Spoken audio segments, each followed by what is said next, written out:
Keep your hands and head inside the vehicle at all times. Buckle your seatbelts, check your mirrors, sit on back and relax. It's lights out and away we go for the Tall and Short of It podcast.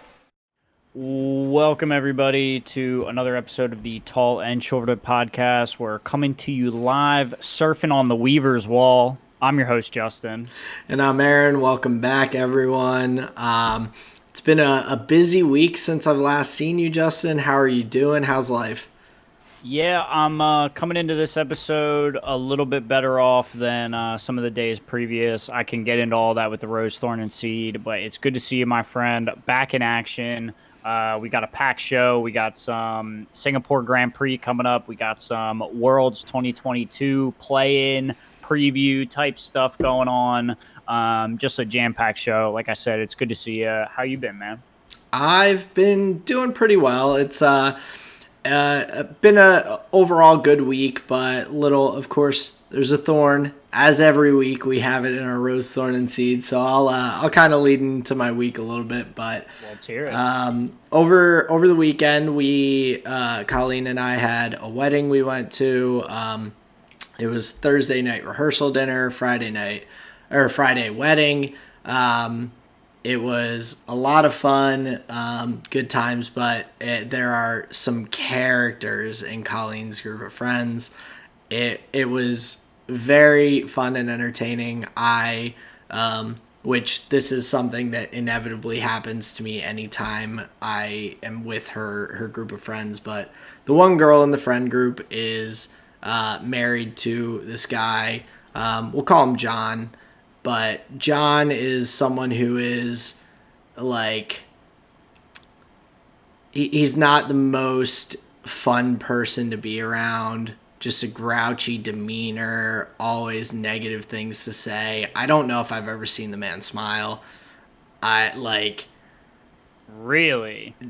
Some of the things that he said, it's like, anything that could be taken into a negative context, he immediately takes it there, and it's just like, but me being the personable guy that I am, he seems to like me, and so her group of friends is like, well, like, Aaron, like, this is kind of your initiation task, is like, you get John'd every time he's around. Like, they just like are like, okay, like, you talk to him and you guys have a chat, and everyone else can enjoy the pleasant company of everyone else. They just give you the handoff to this guy? Sort of, yeah, but I mean, I'm good at it, and like, to be honest, it's not my group of friends. So if I can kind of take one for the team so that she and like her girlfriends and everyone else can have like a nice time, like, it's their group of friends. Like, they're wanting to hang out. I still enjoy like chatting and everything, but I like kind of take one for the team, at least for a portion of the time while we're in that group setting. So it was a little mixed bag. The wedding, though, beautiful. It was really, really cool. I'll definitely get to chat a little bit more about it later on, but getting into my actual Rose, Thorn, and Seed. My rose for this week, Colleen and I went out to a nice dinner. It was restaurant week in Philly, so we're like, cheap prices on the menus for a solid meal. Let's find a good restaurant, get out and go. We went out, had some phenomenal food, and enjoyed, and then we met up with a couple of other friends for a drink before we headed on home. So it was just a really nice time with that.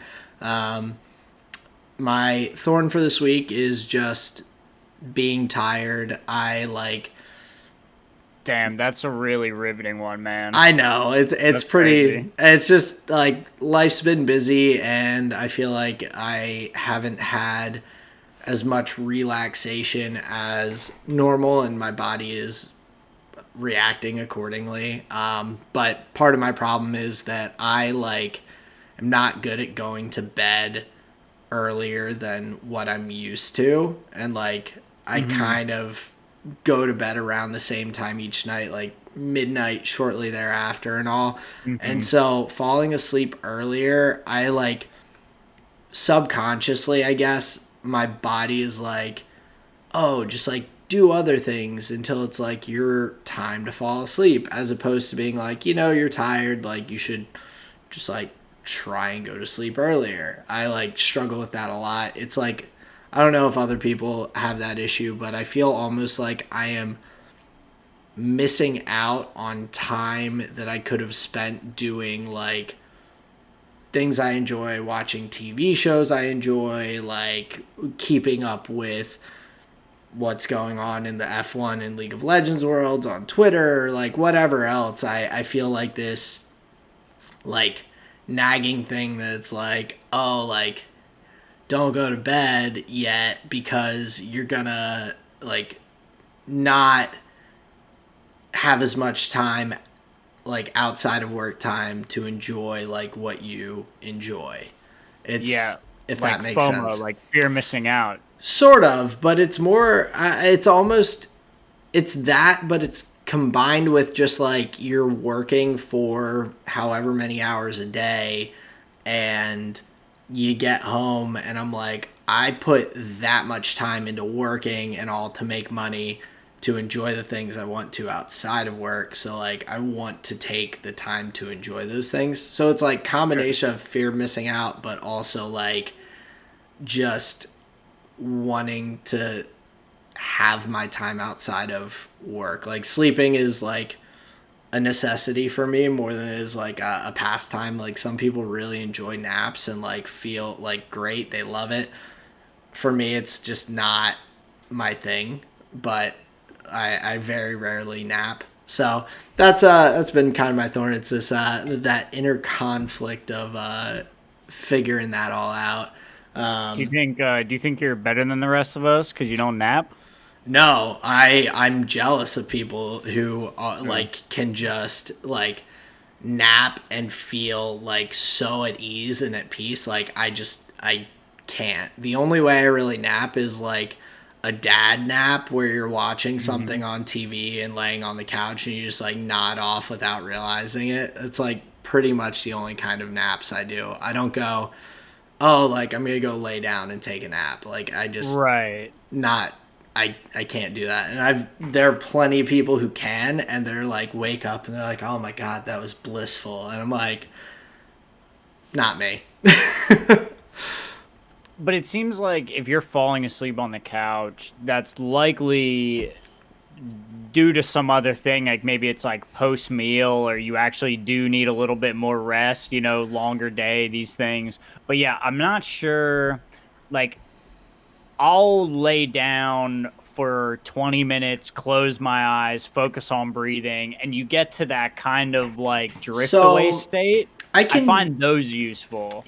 But yeah. just like a going to bed, getting under the sheets, like no, that's crazy. That's crazy to me. You Oh, gotta save well, that for the evening. Colleen won't like she doesn't do the under the sheets thing that often. She'll typically just like grab a blanket instead and like lay Sure. on top Okay. and just throw. But still like I think yeah, for me it's more like the lack of rest eventually or like sometimes catches up to me enough that I'm just like my body's like, okay, you need to turn off. Right.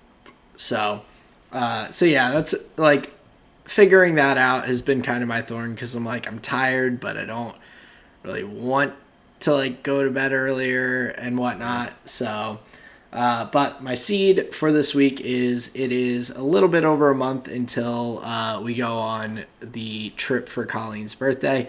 Um, she is it's kind of hilarious. She is so certain she knows where we're going. And the place that she keeps telling me and sending me TikToks about and anything else, it's because I apparently, and I don't even remember this, apparently got like a targeted ad. And because she works in marketing, she's like I was on Instagram or something and an ad popped up for San Francisco. And she's like, oh, I'm in marketing. I know why you're getting this targeted ad. And I'm like, we're not going there. Like I've flat out told her like 35 times. Fair. I'm like, we're not going to San Francisco. I've told her that. I'm keeping it a surprise. I keep telling her that we're going to the UK because we're going to go visit the Queen's grave, RIP. I don't know which way I should point for that, but either way, I'm like, we're not going to San Francisco. And she is like, just keep sending me things. I'm like, believe whatever you want, but it ain't it. Sorry. Wait, so where are you actually going? Oh, well, I'll tell you off air, but she listens to this, so I can't. I'm keeping it a surprise. So, Damn, I was trying to get one over on you. I was on Colleen's team there for a second. I've almost slipped up a couple of times where like the flights got rescheduled a second time like a couple weeks ago, and I had to like reach out to the airline and like get new flights because the changes that they were like, oh, your flight is now, instead of like leaving at 8 in the morning, you're now leaving at 10 p.m. And I'm like, I'm not losing an entire day because you guys are changing my flight. So I like worked it out and all. But Sure. either way, Colleen, we're not going to San Francisco. I promise you. So Nice. But if you do go, be sure to wear flowers in your hair. why is that? Oh man, it's a Mamas and a Papas song. You've never heard that song? I don't know if I have. I'm not gonna sing it All for right, you right I'll now. have to check it out. Google it. All right, sounds good. But that's my rose, thorn, and seed for this week. Sorry for that one, just right over my head, like the airplanes. How's your week been, man? What's your rose, thorn, and seed? What's been going on? So interestingly enough, my one element of my flavor of the week, and pretty much all three of my rose, thorn, and seeds, all kind of correlate, all go together. It's all wrapped up in one big life burrito. I'm gonna run through it as quickly as possible. Now take your time. Listeners of the pod know that we experienced some technical difficulties around episode 100. So, an up and down emotional roller coaster there. But the bottom line is rest in peace to 2016. He is no longer with us. And, the damage was too extensive. We had to let him go. And there was a little bit with that, but more importantly, the rose of it is that we were able to afford a replacement in pretty short time. We found a good deal on one. The shipping said it was going to be here yesterday. It actually arrived on Saturday, so like literally in less than 24 hours there was a new laptop on my front porch. What the hell, man? I thought that the motherboard was fixed, repaired, good to go. That's what I thought too, until I had it up and running for like 10, 15 minutes or so. I guess the GPU had also fried, and it was like trying to load that, and it was having problems restarting the windows, like it wouldn't go to the home screen. Gotcha. Did a bunch of things, did a bunch of tries. Currently, I have it on Craigslist. I'm just trying to get $300 for it, the money that I paid into the motherboard. Maybe there's some aficionado that can, do something with it. But overall, whatever. And so new one in the mail, get it there next day. My thorn here is these new laptops. I went with not a 2022 model. I went with one of the previous years. Okay. They're optimized for, I think, like the everyday user who's not going to be like in the settings and like messing with stuff. So I found a bunch of these like redundancies and auto system swap things out of the box. I had to install a bunch of drivers by hand, which just for me was uncommon, where like a bunch of the necessary stuff all got updated automatically, but there was a handful of like 13 or so that I had to go in and install, by hand. Fair Yeah, enough, that's fine. Like I'm okay with that. It doesn't like take away from my experience or whatever. I just think of the user that isn't computer savvy that has purchased this thing. I'm like, man, true. that's pretty brutal, right? Yeah. I mean, I it's even encounter annoying for me a lot of times when I have to do this stuff. Like, I built my own computer. I had to figure all that stuff out. So I'm like you, I am fully capable of doing those things. But every now and then, like when I installed the Modern Warfare 2 beta, the new Call of Duty game that's coming out, and was like playing on the beta briefly for a little bit, like I was getting this like error message about a driver for my video card. And like for a lot of people, that would just be like, oh fuck, I don't know what to do. And like right. I worked it out, but like I agree, it's not that easy. And I don't want to pay for something that should be easy. Yeah, to a certain degree, it feels like some of the kinks should be worked out. And so basically my thorn is just like a little bit of setup trouble and this feeling of like, man, if I didn't fuck up so bad, part of me just like kind of wants my old laptop back. If this is like it, it I was having issues to the degree that I was worried that this out of the box was like broken in some way or like defective. But Gotcha. some Googles, just some real keen troubleshooting, and like I figured it out. And now I think I have it running pretty well. But yeah, Nice. just some like early race hiccups for my thorn here. But and then here's the clinker. Here's the big clinker. And I'm gonna say just one thing to you, and we're not gonna explore it. I'm just gonna say it, but it's context for the next thing I'm about to say. Okay. I have a lot of pain surrounding the idea of my dad not playing PlayStation with me when I was younger. That I have now come to realize that would have been a really key thing to connect on, like moving forward into my life. Now, one of the things that was holding me and us back was an old PlayStation 3 I never used, three PlayStation portables, a Nintendo Wii, controllers, cords, games, all this stuff that I barely really ever touched. Okay. That I was just carrying around thinking that, like, oh, maybe one day, I'll want to go back to the. It was all delusion. It was all sunk cost fallacy. It was all like conclusions I had to come to within myself. And then the catalyst of breaking the computer, I was like, well, what do you need to replace a computer? You need money. What is all this stuff worth? A decent chunk of money. So do you remember my seed a couple of months ago when I was like, I You now found know what that place to go? shop? Yep. I emailed that motherfucker again and I said, yo, here's what I have this time. The number he came back with was beyond my wildest dreams. I was like, you have got to be kidding me. I'm You gonna have tell him got you to be called him a kidding me. motherfucker. It is like a term of endearment, No, man. no, Like I know, I know. I was blown away. So in one fell swoop, this action of cleaning, getting it out of the way, reorganizing. So like a part of our living space is now like way more organized, way more clean, turning old stuff that I now know was like it was like a point of shame and guilt and fear and this like holding on to a reality that like will not ever exist no matter what I would have previously thought. I was able to literally just like crumple that idea up, throw it out, and I'm like turning that old stuff into this a new laptop that is going to move me into the future and not like hold me back.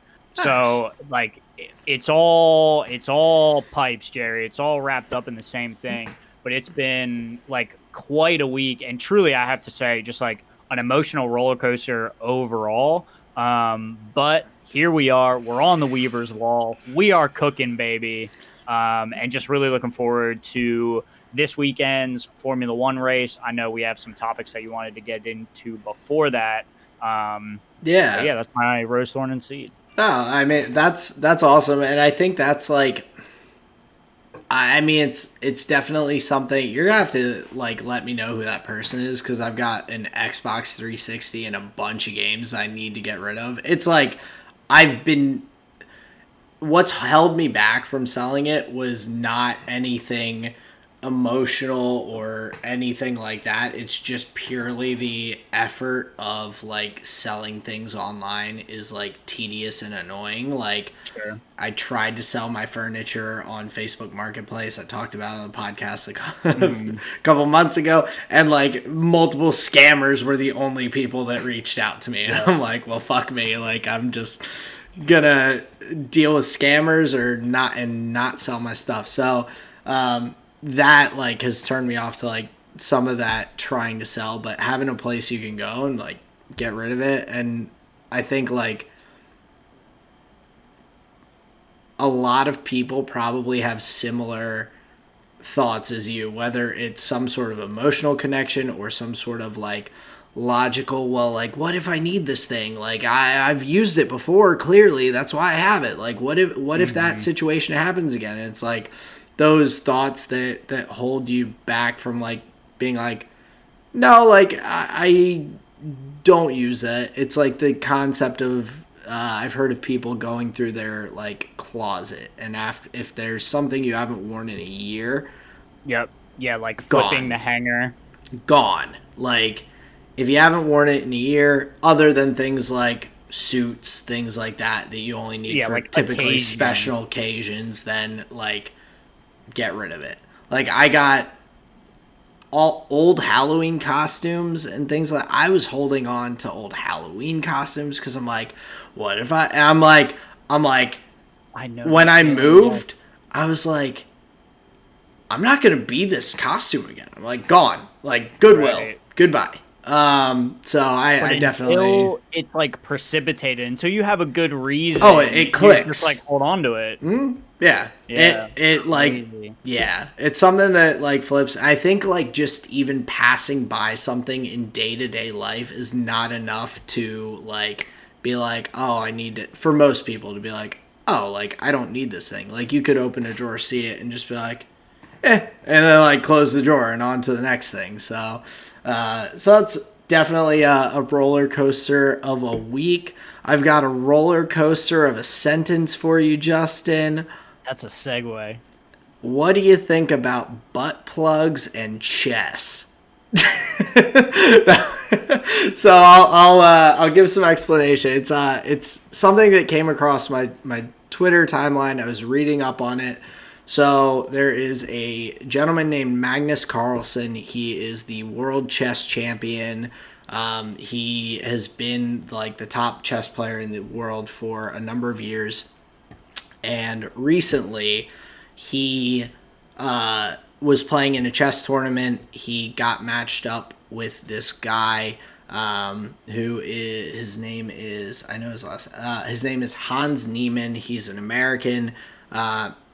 Carlsen, I think, is Norwegian of some sort. Anyway, Hans Niemann came into this tournament virtually unknown in the chess world, like climbed extremely quickly, and mid game against Magnus Carlsen, Magnus like resigns. So he's like, I concede basically, and then shortly thereafter decided to drop out of the tournament. Then, and these are like in-person tournaments and all. And so then Yeah. another tournament shortly thereafter, he gets matched up against Neiman again. He, I think, plays one move. Neiman plays his move, and he immediately resigned again.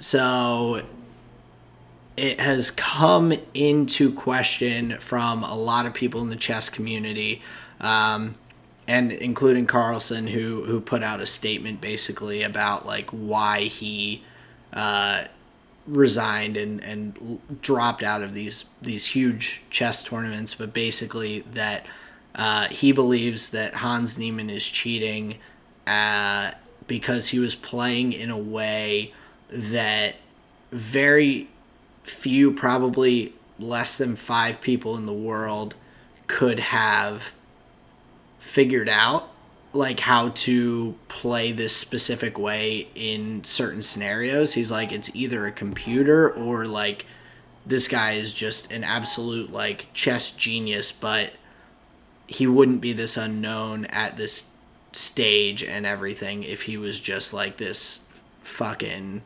just like mega brain like dude coming in. So like something's funky about it. So where do the dildos come in?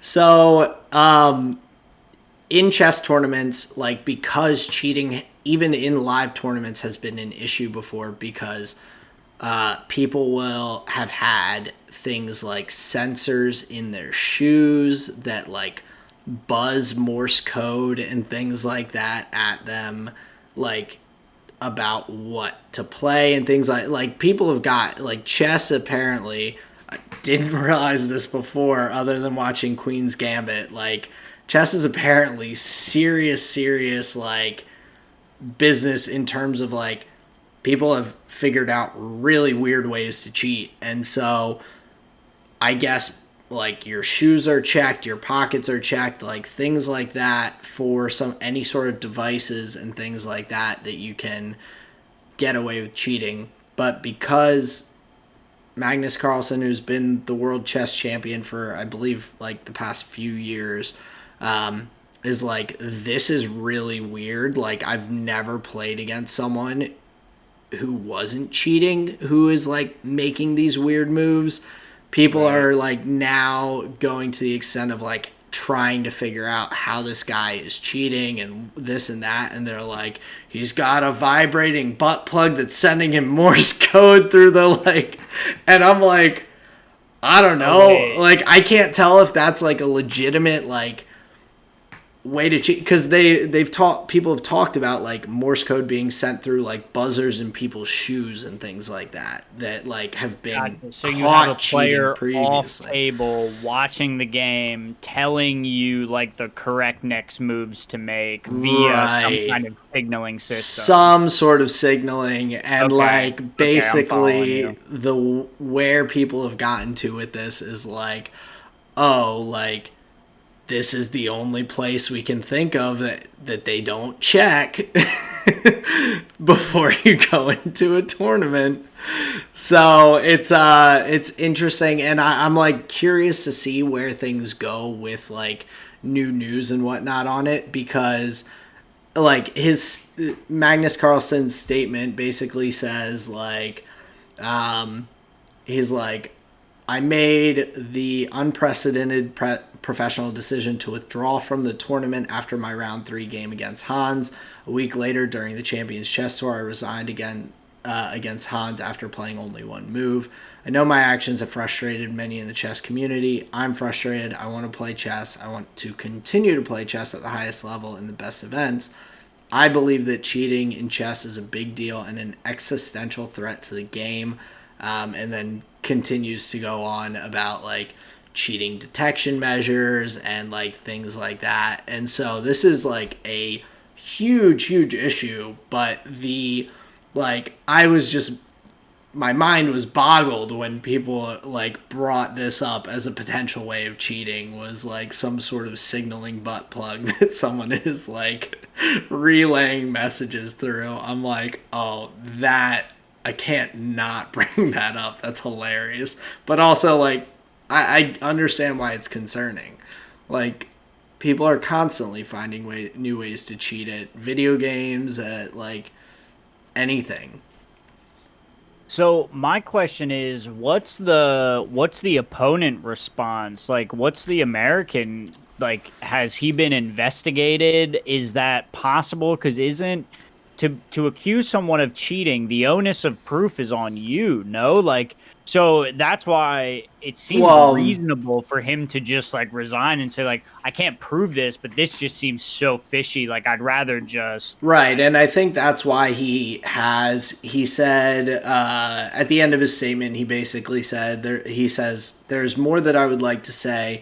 Unfortunately, at this time, I am limited in what I can say without explicit permission from Neiman to speak openly. So from the guy that Right. he's accusing. So basically, like, I'm not gonna I'm not going to jeopardize myself and say something that could get me into legal trouble without the other person kind of like speaking on it. And the Hans Niemann apparently, from what I understand, has had very little to say. Like he apparently, while just like smoking Magnus Carlsen, one of like the best chess player in the world, was like being very casual, nonchalant, didn't even seem like he was like thinking or trying hard like to figure out how to win in these scenarios. Just kind of like, oh, just playing chess. Like, just very like the way he acts and whatnot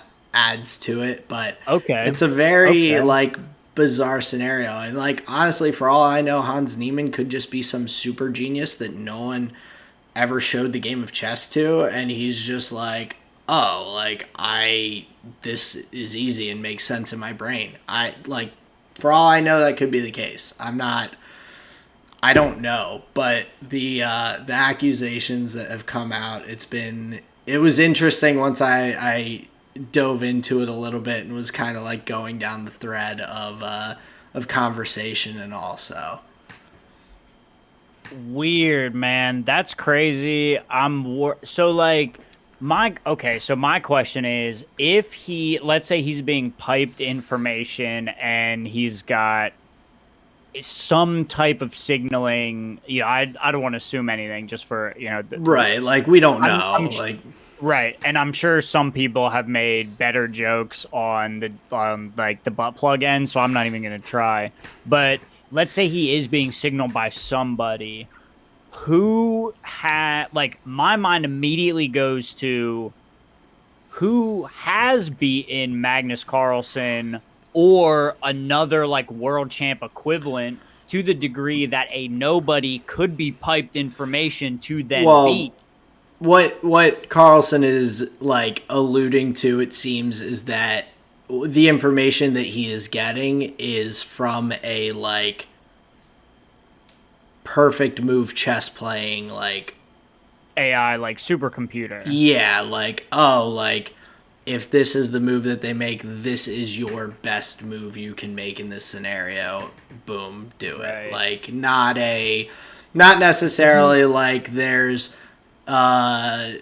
evil villain that has this vendetta against Carlsen that he's like, I beat him when I was 7 and he has beaten me every time since, but I know I can do like it doesn't seem like that. It just seems like this guy's like, oh, I figured out a way to like just win chess matches, and he's doing it whether legally or not. I don't know for sure, but just that isn't the AI scenario scarier to you though? Because that would mean like, well, in my mind, I'm thinking, wouldn't he need a way to be scanning the board in real time? Well, there are I believe a lot of these matches are like broadcast live to some extent, whether it's to people okay, so like that's not even the hardest part, or even like people in the audience who are like sitting there and can see like the board, like because they'll like project like what the board state is and things like that onto screens and all.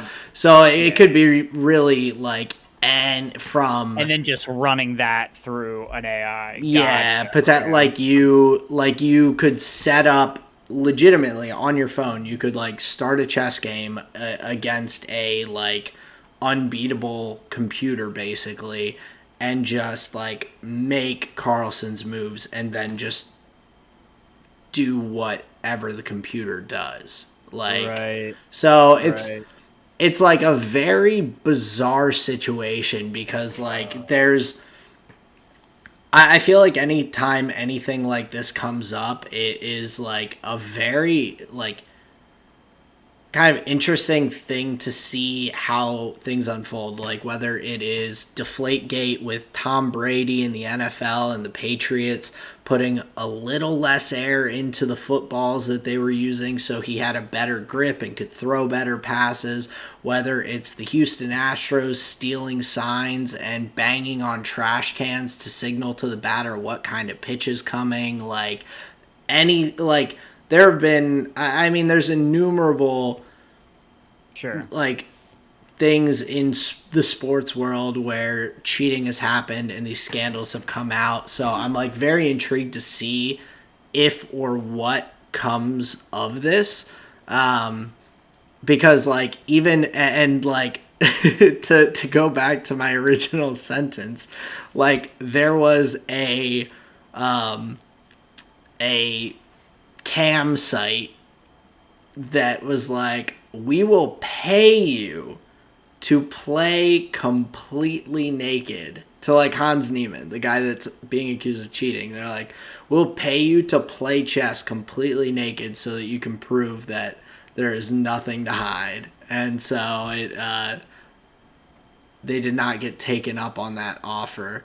Yeah. For one reason or another, but like really, it's interesting, and I'm curious to see how it unfolds. Hopefully, I will be into chess Twitter enough now to get the updates on what may end up being the result of this. But I guess we'll kind of have to wait and see. Crazy. Like, I'm curious what the purse for those two tournaments were. Like, what was the, the take for that kind of thing? What motivates somebody to do that? Because like, let's say he does even win, like, is the legacy not like, yeah, but he was like accused of cheating and blah blah blah, so it's like an asterisk. The first tournament that that Magnus Carlsen withdrew from had a $350,000 like prize for winning. So like significant enough money that would that I don't know, like somewhat. So first place was $100,000 in that tournament. So for winning a chess tournament, that's significant enough in my mind that someone would attempt to cheat. Because like, if you cheat and get caught and you're just trying to like make a quick buck, then like, what's the loss? Oh, okay, I like don't win this money. As opposed to like, if it's someone who has like built up their career doing this who gets caught cheating, any Twitch streamer that is like building up a base and everything and then gets caught with like using an aimbot or something like that, they immediately lose all this potential earnings.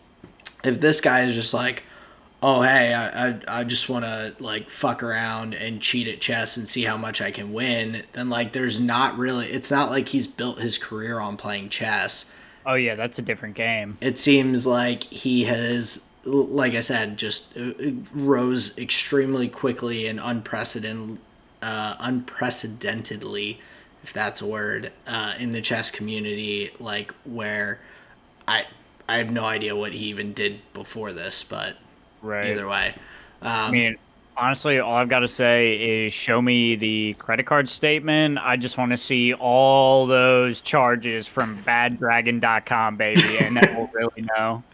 That would probably clear some things up, but either way, that was an interesting tangent. Moving into some of the main topics for the podcast. F1, we've got some recent news that came out. We have 6 sprint races for next season. What are your thoughts on that? I did kind of feel like, and I know there's a lot of opinions on the sprint races, and a lot of people feel like it kind of negatively affects the actual race because you already know kind of what the cars are going to do and whose like car is going to be best on the track at that point and whatnot. I think there's a way to tweak it that might make it more interesting, like have qualifying and then a sprint race for points, and then like you go back to your qualifying positions for like the actual race or something like that. I don't know what the answer is, but like I know a lot of people feel like the sprint races take away from the excitement of the weekend. Personally, I think they add a little more excitement because people are more willing to kind of be a bit more aggressive and like go after moves that they wouldn't necessarily, because there's still a full race on Sunday that they, and not that they're like, oh, I'll just fuck up my car and make my engineers like Right. rebuild it overnight, but that people are like willing to like make more moves and all because there's a little less um, of a detriment, I guess, if you do like mess up in the sprint race, you're not losing as much. So I think there's like multiple ways to look at it, but I did feel like this season that 3 sprint races was kind of like not enough almost, because it's like Right. you kind of forget about them and then all of a sudden it's like a sprint race weekend, you're like, oh, like the schedule's different, and that was the Right. the biggest surprise, as opposed to like really testing it to see how it works. Yeah, so the 3 allowed for, like, it's definitely a test number. I think 6 makes it feel a part of the format.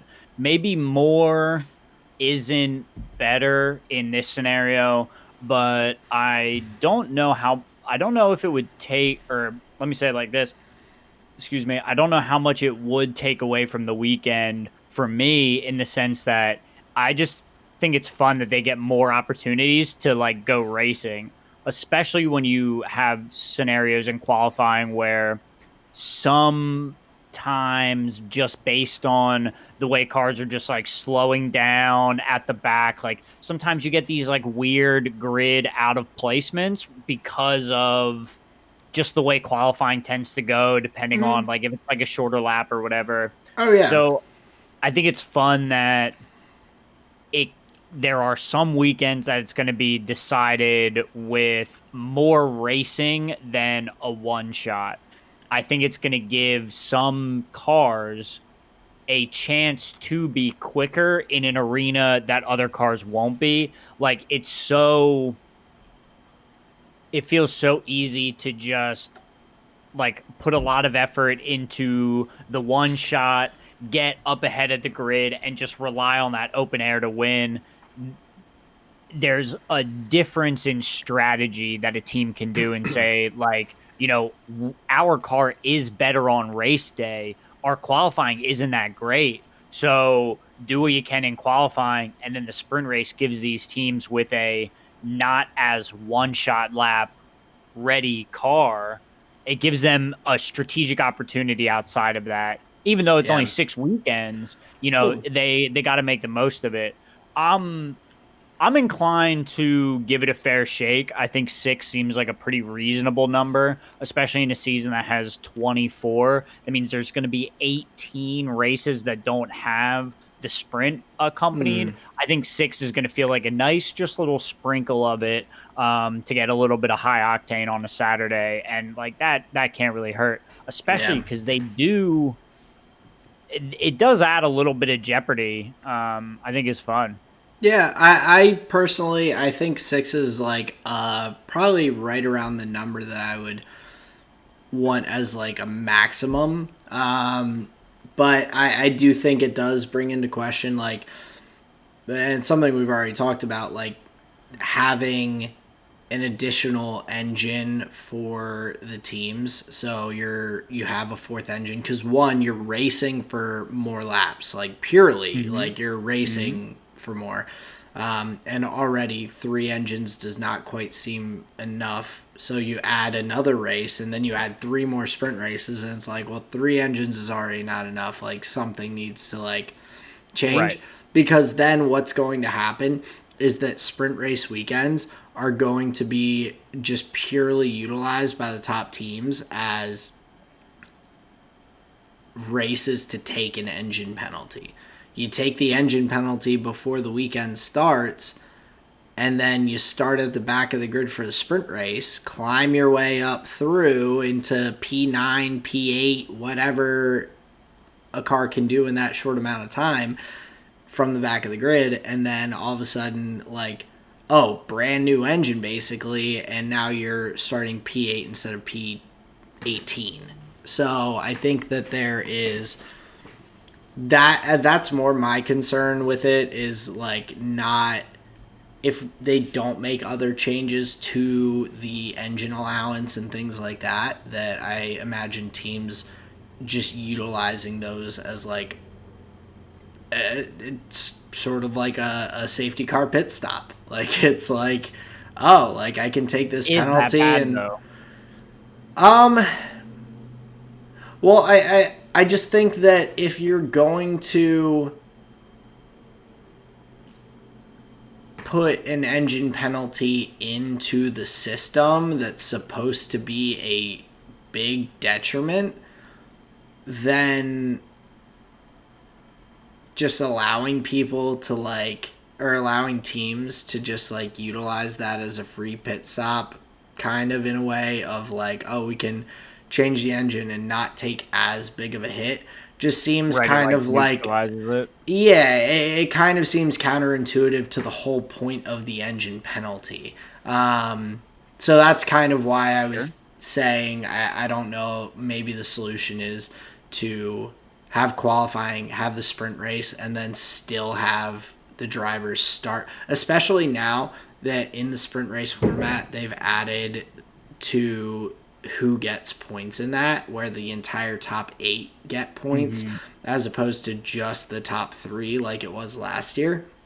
I think in that scenario it does get enticing to like you said, some of the teams that like maybe have not as good qualifying pace but think they could like make some jumps in a race. Like Haas got a point, almost 3 this year in the sprint, when they had Mick and Magnussen right there on the edge of it, of that finishing position, and Lewis just snuck through and messed that up for them. But those opportunities that I think of. Yeah, and I think that's a good opportunity to have, but I think that maybe like having qualifying be the set starting positions for or even to some extent, some people have talked about like a reverse grid for the sprint races and things like that, where your qualifying position is where you are going to start for the actual race, but it is a reverse grid for the sprint race from those qualifying. So there's still incentive to qualify well, because you want that position for Sunday, but it does kind of like flip things on their head a little bit for Saturday. And so it's interesting. Like, I think I like having sprint races in F1. I think it's interesting and exciting and adds some extra to it on some weekends, but I think that maybe the system and like the way it's laid out maybe could use some tweaks that will avoid it becoming like a, I don't know, like sideshow. Like I want it to add value, and for people to not just utilize it as a like a way to negate a penalty or a cost that's built into the system. So Right, so overall you're okay with it. You're just thinking that there may have to be some other like rule changes that come along with it to make it like sit better in the current ecosystem. Yeah, some small tweaks. I don't think there's anything outrageous that needs to be done. I think it's fun, but yeah, I think some small tweaks to the general system are needed. Yeah, and I would definitely agree with that. But yeah, 6 doesn't feel like too many on that. And obviously they live test their new features like in season. So there's just a little bit of lag time between like testing, how they implement. Like the fans have to kind of bear with them in a way, but it seems, I mean, to me, the weekends are really fun. So it's just how they make them like logically follow. So even if like you missed a day, you understand, and it's not like just confusing. Like, well, he was here and then he was there, but now he's here because of this. It's like, I think of Riot Games where like we're making this change for clarity. You know how they always just talk about this is for clarity. This is for Yes. in-game clarity. It's like, okay, yeah, we get it. And Yep. it feels like some of what the concerns are is that how do you make the weekend logically follow where any of these ideas are like fine ideas to go with. How do you make it make sense as a show? Because it is Right. effectively like a 4-day presentation. You have like a bunch of the media stuff and like the tech stuff on a Thursday, and then you just go down the line. So I imagine that's not easy to fit in. But I don't think they are overdoing it in any way, and it is adding, in my opinion, so far. Yeah, I would tend to agree. So yeah, six sprint races for next year. Getting into some contract things and race seats with teams. So Williams announced, along with Nick Latifi, they did it like right about the same time. Announced that Nick will not be racing for Williams next season. They kindly thanked him for his hard work and commitment and everything, and seems like a great guy. I don't think it's a big loss to F1 in the grand scheme of things. So not too sad to see him go, but it was nice to see things done like that way, as opposed to, I felt like Daniel's exit from McLaren was a little bit like rockier, where he's like putting out these cryptic like videos of how he's committed to F1 and this and that, and then immediately the next day McLaren's like, we're signing Oscar Piastri, and it's like, it was just weird. So I did appreciate how Williams handled that. They did it they with the utmost class for the Sure. situation, where I know a lot of people, including myself, were like, get rid of this guy. Hmm. I thought they handled that well. On the other side of the coin, we've got Yuki Tsunoda and Zhou Guanyu, who are both signed for contract extensions for 1 year with Alpha Tauri and Alfa Romeo for each of them. So now we're in a position, we have 3 seats to fill. We have the Alpine seat, we have an unconfirmed Haas seat, and now an open Williams seat. So I know we've heard that Nick DeVries has a good shot at that Williams seat.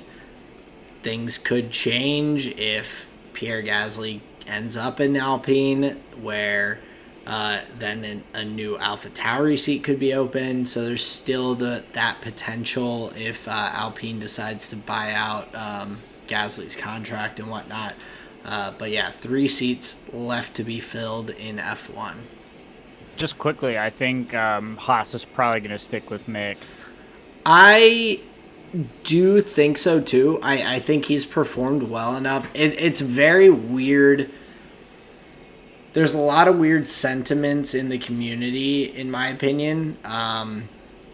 There's a lot of people who are acting like he is only with Haas because, like, he only got a drive because of his name and everything, and like he is performing like extremely closely to Magnussen, who's a veteran driver who's been around for a while and all. He's beating him in a number of races. He's out qualifying him a number of times as well. Like, I don't think he has done anything.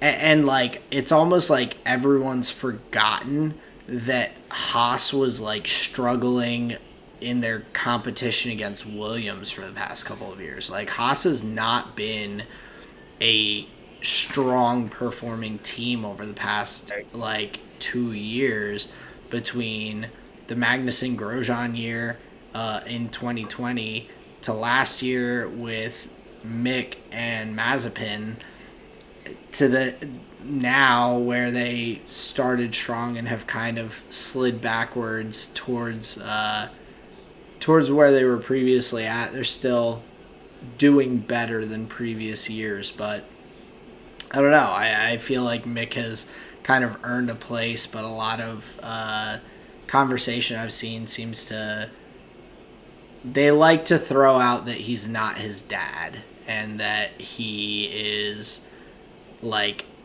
only in this, that people like to say he's in the seat because of his name, and I think he's performed well enough that I disagree with that wholeheartedly. Like I just, maybe an interesting thing would be, so let's say he is in that seat because of his name.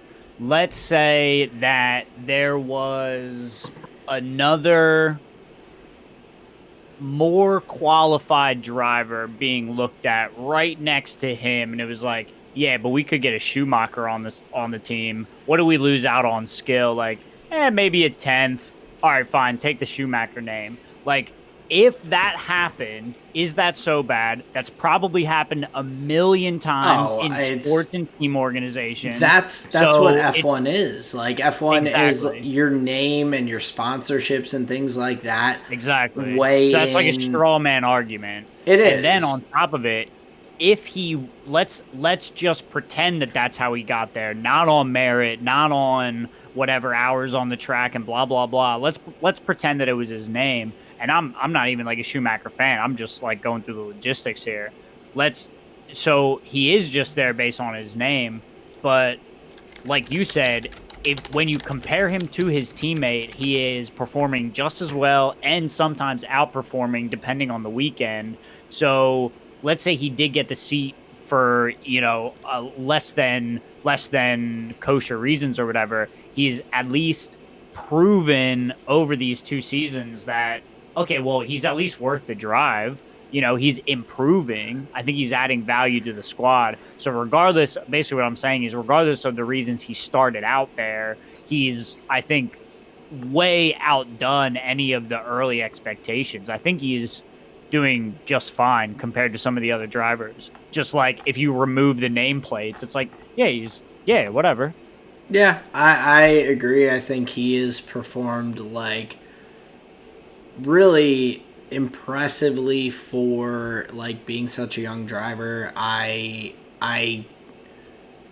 think that he is his dad in terms of driving? No. Like, do I also think that this is a different era of F1 than when Michael Schumacher came in and was able to just like come out of the gates and just start crushing people? Like, yes, this is a very different world of F1 where your constructor does have to make gradual changes to improve, as opposed to like 1 year Benetton is trash and then the next year Michael Schumacher is winning races. I don't know if Benetton was trash. I'm just like throwing that out there as like,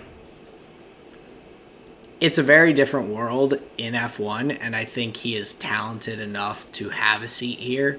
However, if there's someone who people see as more talented that brings enough to the table likewise, then like say it's between Mick Schumacher and Daniel Ricciardo, I think that's a tough decision. I think Daniel Ricciardo has showed in the past that he has a lot of talent. He has a lot of personality. Really, I think the biggest thing is there, like, whether or not Ricciardo would want to drive for a team that's at the bottom of the grid. Like, Ricciardo has always spoken about how he wants to be competitive in F1. He wants to drive, like, for a competitive team that can challenge for race wins and stuff like that. I don't see him being satisfied, like, just with his goal being points. So, like, but say he were. If he was up against Mick, that's an interesting thing. the name means a lot for both of them at this point. One because of heritage, one because of past performance. Both things that are in the past. And they're, I'd say, like, current driving levels, not too far from each other as, like, you would imagine. So... And to be fair, I would want Mick, the young guy with upside, instead of like an old hotshot on the way out. Yeah, I think it's interesting. So here's my ultimate point, though: is I don't think Mick should keep the seat based on name. That's a mistake. I agree. If there was someone who blows him out of the water that is like, that people are like, why on earth is this guy not being signed? Then yeah, right. Like, put him in the seat. Like, if there's someone like that out there, I don't know if there is. So we're okay with him getting the seat on name, but if he were to keep it on name after 2 years of like mad performance, then we'd be like, okay, that's a questionable decision. But also, like, initially, I don't think he solely did get the seat purely based on name. Like, he performed well in the like series leading up to F1. He performed well enough to for a team to consider him based on those multiple things, like sponsorships and things like that. Like, yeah, of course that was coming into consideration. He's got fast hair. Like, come on, people, look at him. But yeah, I wouldn't be mad at Mick being in F1 and continuing to have an opportunity for another season and see how he does. I think especially in this new era of F1 with the different regulation changes and whatnot, allowing Haas to continue to grow and be like, hey, maybe next year, instead of Haas being, went from 9th to, I think they're maybe 8th in the standings right now. Maybe 7th. I'm not sure. But, like, maybe there's progression that the team's making too, that if given the opportunity, he would be able to, like, perform. So, so those 3 seats, the Alpine, the Haas, and the Williams, still unconfirmed for next season.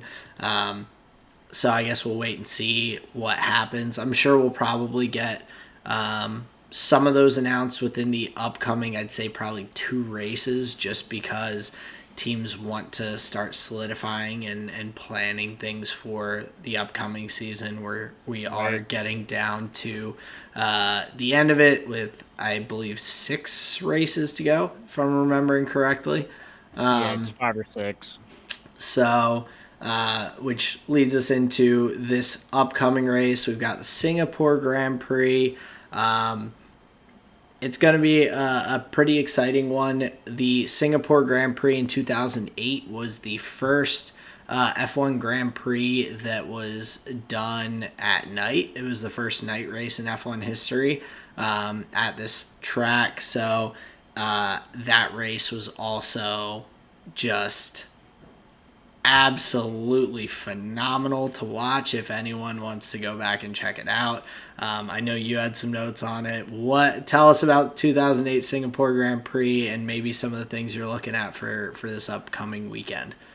Well, the one thing that I thought was really fascinating about this track is, and I basically had only seen it as like YouTube titles, but the term the Singapore Sling, which was in reference to like a turn, I guess that was like super dangerous.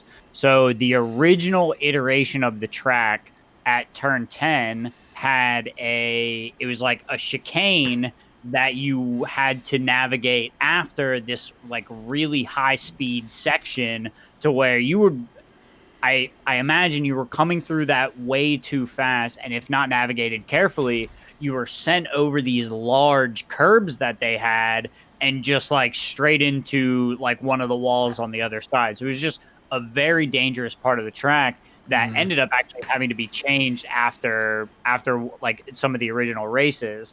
And in that first race, there were a bunch of people going into the wall, people hitting each other.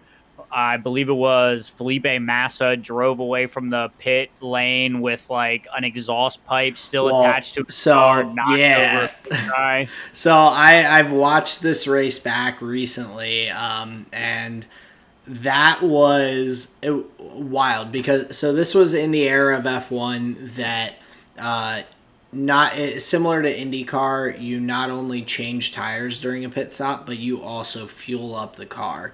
So Okay, so it wasn't an exhaust; it was like a fuel thing. yes, so the fuel hose like had these grips on it that you would like squeeze together to like lock it. Like you'd squeeze them together and like put it into the like fuel nozzle or whatever, so they could Right. like streamline fuel super quickly. For many reasons, this has been changed in F1. There were also multiple scenarios of them taking that thing off, squeezing it, pulling it off, and fuel not stopping, and cars just basically having jet engine fuel sprayed on the car as you're releasing this onto a hot car and like bursting into flames. Like this was Crazy. a common issue. Like I've seen just in a short amount of time at least 5 clips of cars like including one like completely engulfed in flames because of this kind of scenario. So Yeah. basically they're pit stop, fueling up, they go to take off the hose, and it was I think it was Felipe Massa for Ferrari, got the green light from his team to go ahead, and the thing was like the fuel hose was not taken off. And so similarly to the many clips everyone's probably seen of some suburban mom like driving off at the gas station without like taking the fuel thing out of their gas tank. Those things are built with like a emergency tear off thing where it's like, oh, if this thing disconnects, it like stops on one end and like you're good on the other side. So similarly, he drove all the way down the pit lane and then had his Ferrari team like pit crew like sprinting down to the end of the pit lane to like remove this from him, going from first or second to like last in the race. That's so brutal. Just and like it really was to no fault of his own. Initially I was like, oh, he left early. Then they're like showing the replays, he got the green light to go, and so he was like, Right. I'm going, and it's just the way it went. Jeez. Yeah, so it's like and that was just a product of the times. Like that easily could have happened on any track that wasn't like Singapore specific, but just talking about the first race at this track was just Right, just so much stuff going on. absolute like mayhem the entire race. Yeah.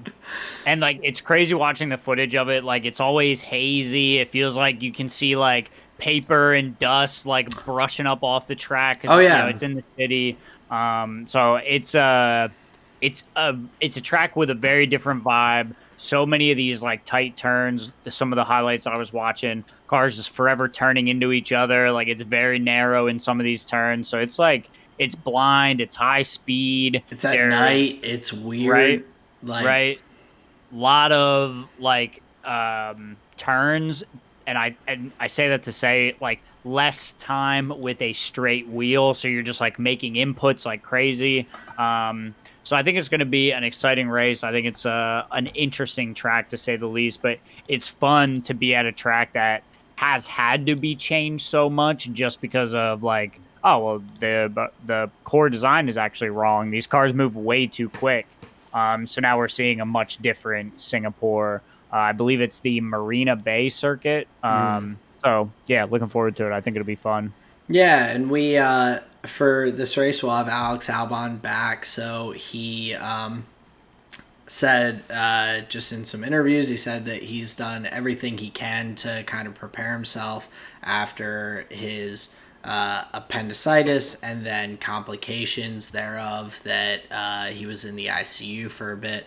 So he is still fully planning to be back this weekend and everything for the race, but it definitely, I can imagine, is going to be a tough weekend for him, just like physically. Whether his performance shows that or not, like we'll wait and see. But I'm sure he's ready to be back at the wheel.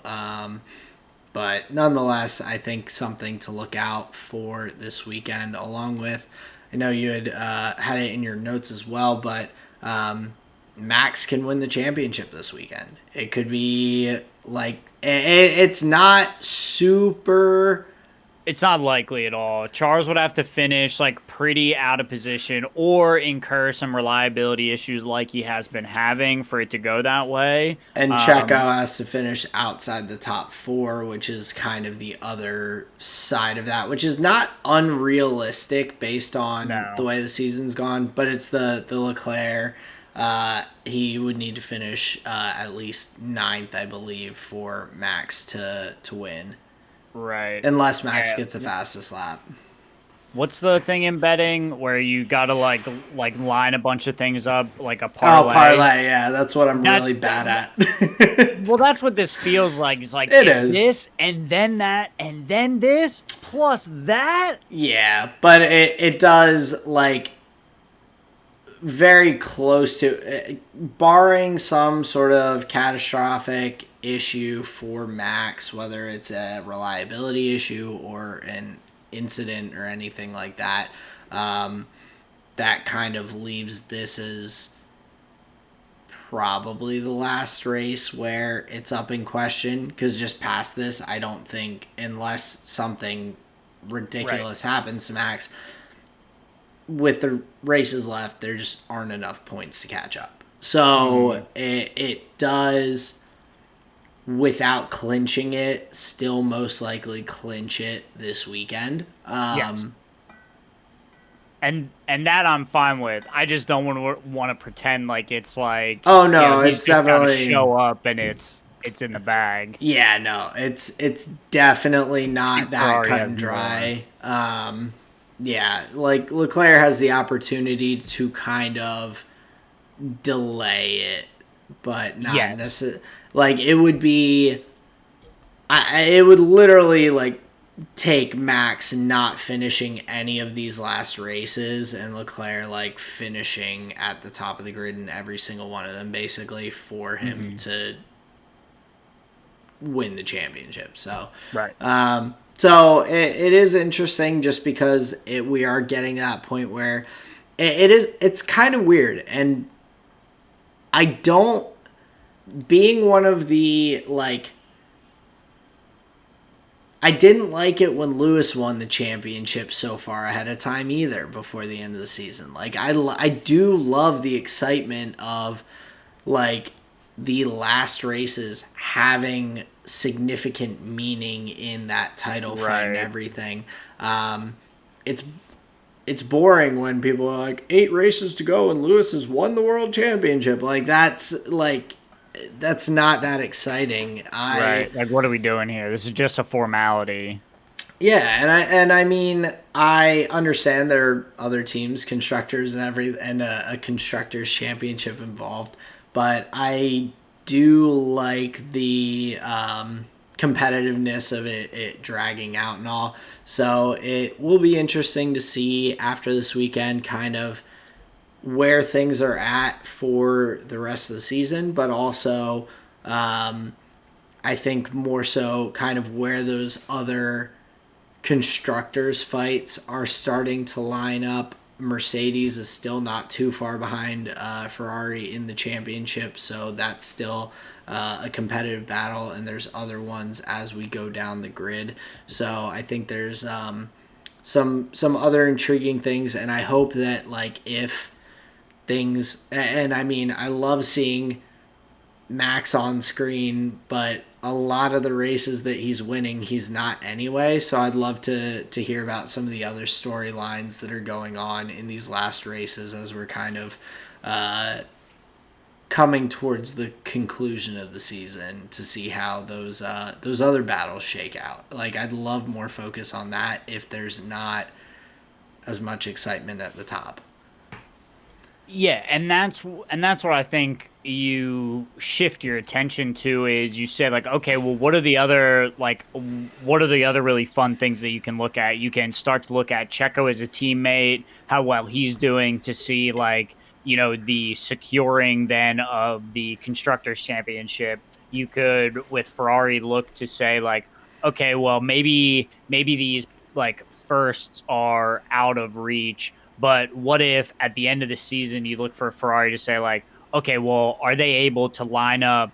What if they line up 6 races where both cars are finishing like way high in the points? That would exceed some of their other median performances to where like, okay, they definitely ended strong. I think with Mercedes you could look at the element of they started really weak. Their side pod solution was not the way to go. We had all sorts of porpoising issues, drivers having like compromised physical health due to it. And this is all in this season, right? Mm-hmm. So for Mercedes, you can look at how they've risen over the course of the season. Thinking of Lewis's little tagline, what he likes to say, like, "Hey, still we rise," even in a Mm-hmm. season that Mercedes would say is not our best. There's a bunch of stuff that you can look forward to. I think Lando for McLaren is driving better than a lot of the drivers on the grid right now. So for McLaren, I think that's a fun little storyline. So even as like you go down the teams, there's like a million and one things that you can hit on that isn't just like, oh, Max has already won. I'm kind of checked out here. Well, and I Even just hope Go that ahead. the broadcast and everything like does default to those things. Like I Gotcha. think You're that not saying they that's don't exist. You just want to right. hear about them. Oh, absolutely. Like if Right. I don't want to be honest, if Max wins the championship this weekend, the last however many 5 races that we have, like personally, like I don't care too much to see how he's racing. I'd like to focus on the other things. Like even Right. as a Max fan, like do I love to see him racing? Absolutely. I think he's a phenomenal driver. I think he's fun to watch when he's like overtaking and it means something. Like Mhm. but I do care about the meaning of the situation and all, and so I just hope that the broadcasts and things like that do focus on those because I think those other I think it is underappreciated the impact that like the constructors finishing positions and things like that actually have on the other teams and drivers Right. outside of the top 2-3 teams. Like that is I mean, to be honest, I don't even know exactly what the differences are. I know that there is money that the teams get for the different positions in the constructor standings. I know that there is time allotted for the like wind tunnels and things like Yep. that based on your finishes and everything. Outside of that, like those and that's not even I don't even know what the differences are from first to second place, second to third place, third to fourth. But like I'd love to see someone go, "Oh, Alpine and McLaren are in a super tough battle right now. There's only 8 points difference or however it's like tight in the constructors. Like this is the difference of $3 million that the team gets towards like whatever for next season or X amount of wind tunnel time or things like that." Like that's Sure. interesting. That matters if you're going to be a long-term F1 fan. Like it matters what the teams are able to do to potentially improve and get better. It's like a team tanking in the NFL or the NBA or the MLB to get that number 1 draft pick. They're like, "We suck this year. Well, we'll just suck for the rest of the season intentionally almost because then we can maybe get that one guy." And so this is different. You're like, "Oh, well, if we finish lower, we get more time to figure it out and get it right." Like Right. that's significant in this. It's the same concept, just instead of looking for that like one draft pick, you're like, well, maybe a little bit more time in the wind tunnel will help us figure out our arrow, and we'll be that rocket ship car. Like, Right. so it's interesting. I'm looking forward to hopefully hearing more about those storylines. But Singapore Grand Prix coming up this weekend. Do you have any further notes or any other stuff you wanted to go into for that?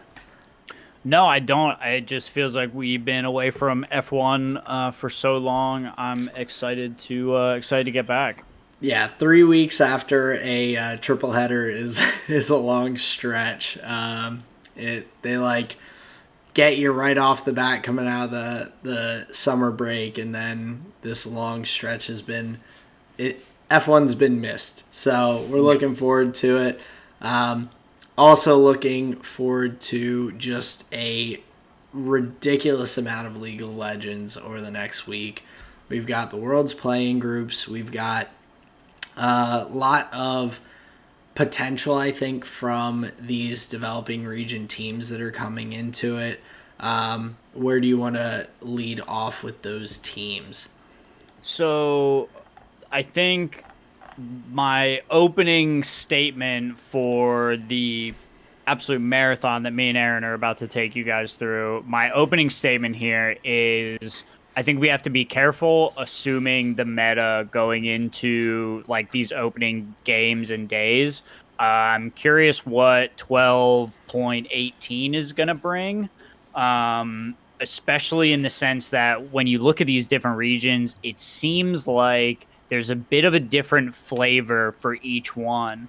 But interestingly enough, I think what we've seen in previous years is some of these developing regions, their pick and ban strategies are almost too niche to where they would work really well in their home meta. But once you get to that world stage where teams are picking like just more S tier champions at every role, the more niche picks that have cost developing regions maps in the past, I don't necessarily see that as a crutch going into this world. If you look across all of these regions, they're all effectively doing the same thing, all strategizing around the same type of picks.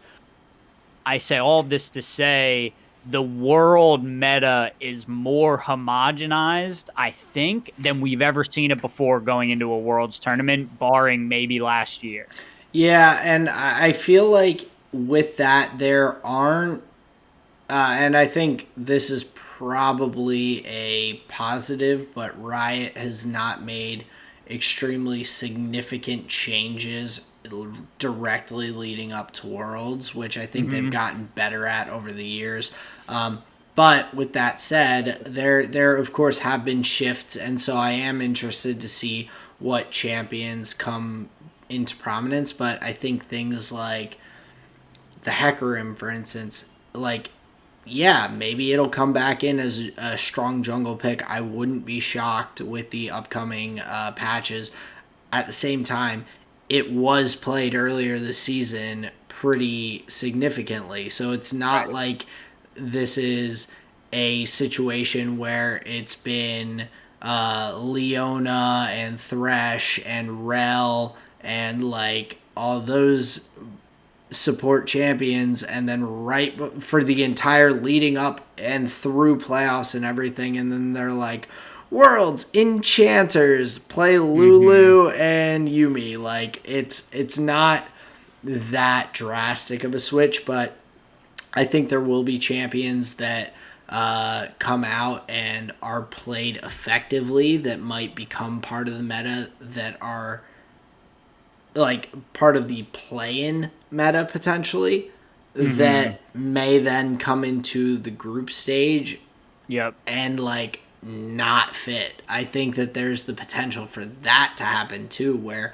play-in has a different meta than the group stage ends up having. So I think that'll be interesting to kind of see the differences and the evolution of the meta throughout the tournament, especially with the amount of games that we're going to get, even just between this week and next week's episode in the play-in groups. We've got, however, this is 30 games in the next 30 games in just the first 4 days, starting tomorrow of this play-in stage. We'll get through 30 games and then have different eliminations and qualifying rounds for the group stage. So yeah, a lot of maps to go through, or a lot of maps to go through. There's a couple of teams in that play-in group stage that we've already heard a decent bit about, like Fnatic, Evil Geniuses, RNG, and DRX are all teams that we would have talked about during the normal season. And being that we covered North America, LPL, and LCK like pretty extensively, at least, what we have time for and blah, blah, blah, here on the show. What the route that we decided to take here for this week's episode is to maybe get a better sense of the teams that we don't know as well and see maybe are there names, players, and teams that may be returning, that we're familiar with, and things like this, but more just to get a sense of the teams that are not as well covered by us specifically, because obviously once we get to the group stage and the knockouts, we're going to be talking about all these teams that we already know their names and all this. So I want to spend some time learning about some of these other regions, because truthfully, like, the games are just as exciting. The casts are amazing. Honestly, listening to like the Japanese and the Vietnamese cast is awesome. Like, they get so hyped, and obviously I have no idea what they're saying, but it's a level of excitement that, to be fair, I think what the hell, man, American and European casters could learn from, truthfully. You didn't learn Japanese and Vietnamese to watch the streams? Disappointing. Obviously, I have Google Translate going, and I'm typing in all of the words. No, I completely agree. I think and just from previous years, videos of the different casters from different regions and all, especially these developing regions like the Japanese casters, and kind of how their reaction was to DFM taking wins and like making it into the group stages of Worlds and all, is just like, it just brings joy to me to see that, and you can hear it in their casts, whether you understand what they're saying or not. Like, the emotion is felt, which is really awesome. I think we do get those moments in English speaking regions as well, but I do think that they are a bit more toned down, because LEC and LCS both are considered like to be like top 4, top 5 regions. So there's not as much of the underdog story to bring that excitement, but I agree. I think it is awesome to see those things.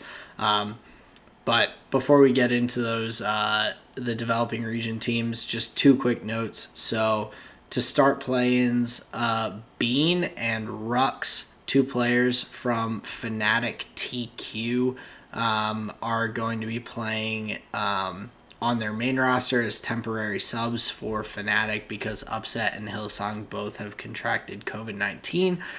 So unfortunately, they will not be available for at least the initial days. I'm not sure how long they're technically unable to play for, but there will be 2 stand-ins in the bot lane for Fnatic, so we'll see how they do, particularly with the fact that there are 5 major region teams in this, and I believe only 4 teams that will make it out of the group stage. So with that, unfortunately, like, it does definitely put a hit on Fnatic. The other thing with EG, another team that's going to be here in the group stage from LCS, but Danny, I don't believe, is going to be playing in play-ins or Worlds in the bot lane. So Kaori is one of the substitute players that's going to be standing in for EG in this play-in stage. He's weak. He's weak sauce. I mean, I think that he's a young player who kind of came up in a weird time of League of Legends. I just hope that he will be able to get everything for himself right to be able to perform the way we've seen him perform Right. in these international competitions, because I think he performs extremely well. It would be very sad and disappointing, I think, to see him out of the LCS, but at the same time, if there is a concern about like these teams' goals are to go on and hopefully win worlds. Like I know that that's out of reach for some teams. They have higher and lower goals, but like for a major region, I think making it to worlds, making it out of group stages are kind of the nearsighted goals, and then those potential to semifinals, finals, things like that are the ceiling kind of goals. And with a team like EG that performed extremely well throughout both splits in the LCS, I could imagine them saying, if this does become something that Danny can't get past, going, we love you, but we can't have you as our starting bot laner to play the entire LCS season, and Right. then when it gets to those higher points of reaching our goals, like not be able to have you there. And Right. like I think it's a shitty situation on every side of the cube. Like there's no winning in that scenario. So I just hope that he can figure himself out and like get in a good mental emotional state and everything to be able to go out on the international stage and perform. But for the meantime, I'll be still. I gotta root for LCS, so I'll still be pulling for EG and hoping that they perform well with Kaori as their bot laner. But would be remiss to not mention that note going into Yeah. this play-in.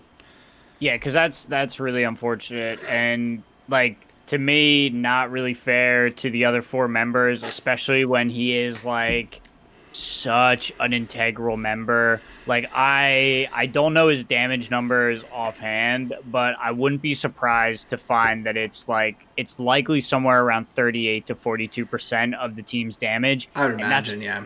fucking absurd. Oh, it's an, And you can't just get somebody to like fill that role. Like that is a quickness of hands that I don't think you can buy.